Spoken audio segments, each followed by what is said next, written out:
And I did all of it in about 35 days. I mean, I'm just trying to do anything just to numb the pain. And I get so paranoid with what's going on. I think every black car in the world is a government agent chasing me, trying to steal my company. You know, I'm just like freaking out. But finally, I came to the end of myself. And I was so wrapped up in the drugs and the confusion and everything else that I finally just fell on my knees. And I cried out to God.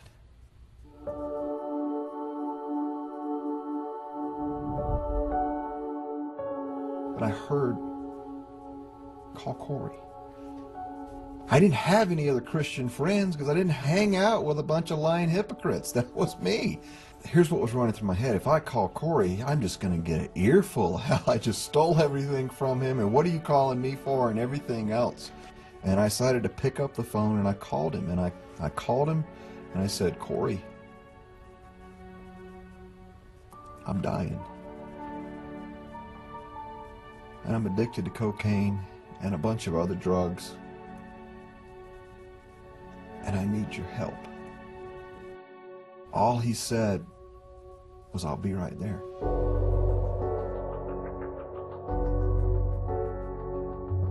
And he came and he just hugged me. And I just broke in his arms. I just cried and I wept and asked his forgiveness and told him how sorry I was. And he took me to church. It just happened to be that night that a class was going on. And I don't know if you know what a 12-step study is, but it's kind of like that, except it's Christ-centered. And so it came my turn to share, and I started confessing sins as far back as I could. You know, I said, I did this wrong. You know, I judged the church. I judged my dad. You know, and I started confessing these things. And I couldn't stop. It took like, you know, an hour to confess 19 years worth of sin. I felt so light. I felt so, I don't know, so clean, spiritually healed of these things. I couldn't explain it. And so I rededicated my life to Christ before those men that day. I had perfect peace in my heart for the first time in 19 years. And I went home and I flushed every single drug I had down the commode. I think I stuffed it up twice. It was a lot of drugs to flush. I read the Bible 3 times straight through from cover to cover during this 1.5 year period. And at this time, I'm in such incredible pain from the chronic pancreatitis as it escalates and got worse and worse. After a while, I was forced to quit eating. I was being fed intravenously every night as I slept. I was on 300 milligrams of morphine. And through that period of time, God started cleaning up my life. I mean, even though I had quit drinking, I still wanted alcohol. But God took it away. I can't explain it, but all of a sudden, I couldn't even stand to see it or be around it. And then, you know, this laptop, I got this laptop. Back in 1999, this was a $10,000 laptop. I had 1 gigabyte of pornography on this laptop. And I can't explain that either, but all of a sudden I just felt like I got to delete all of this stuff. And I did. I sat there and I deleted every single image on it. This was my portal to rebellion. It was my secret life that only I knew about. It was also the way I made my drug deals and my drug connections. I'd send out emails in code and the other guy would get it and they would unencrypt it.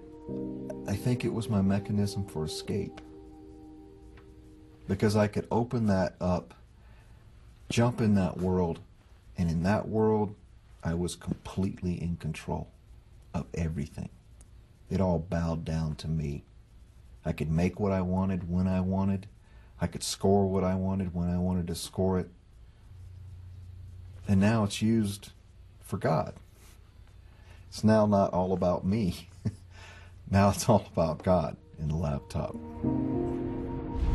So as I go through this 1.5 year period, and I'm seeking God, and I'm praying, and I'm reading the Bible, I'm a dead man. I'm praying this whole prayer because I absolutely, without a doubt, I know I'm dying. And I left that company, and I felt like I couldn't take any money from it. 6 years worth of work in that company. I didn't take a cent. But I knew I had to make that decision that day. And then I went to bed. And I woke up the next morning, and I didn't have any pain. And to put that in its proper perspective, this was my life for 1.5 years. I would wake up from a drug-induced sleep.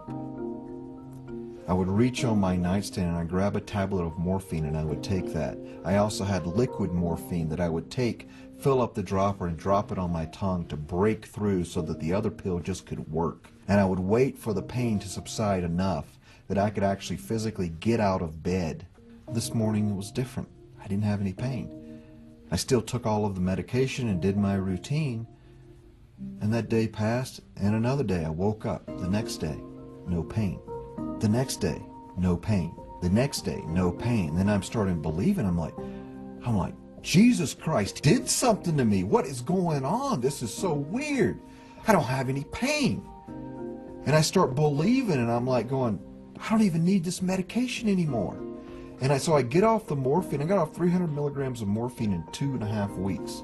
I mean, the pain management physician, I had a pain management physician, and all he did was prescribe terminally ill patients medication to get them through until they were dead. And so I drove up to Fountain Valley to see him, and I waited in the waiting room, and he came in the door finally, and he looks at me, and he goes, "You really look good, Greg. I thought that you would just like be sweating like crazy and shaking, typical withdrawal symptoms." And I said, "Well, I feel great, Doc." He goes, "Well, tell me what's going on with you." And I said, "Well, Doc, this is going to kind of sound kind of weird." And he looks at me like, "Okay, now you've really gone off the deep end." He's like, started backing away. It's like, "Dude, this might be contagious. I need to get back." He goes, "Well, it's not that, Greg. It's not a miracle. It's some kind of anomaly, some kind of mind over matter game that you're playing." And I just looked at him and I said, "Look, Doc, you know me. You've been treating me 1.5 years. You got 2 file drawers on my condition. You know that chronic pancreatitis at my stage, when it's pronounced terminal, is irreversible, that it's not transplantable, that after a while you can't eat any longer, and that it requires massive doses of pain medication just to get by each day. So how do you explain that I don't have any pain anymore, that I quit taking your medication, and that I'm eating again? How do you explain that, Doc?" And he just looks at me kind of like a deer in the headlights. And he goes, "I guess you're right. It must be a miracle."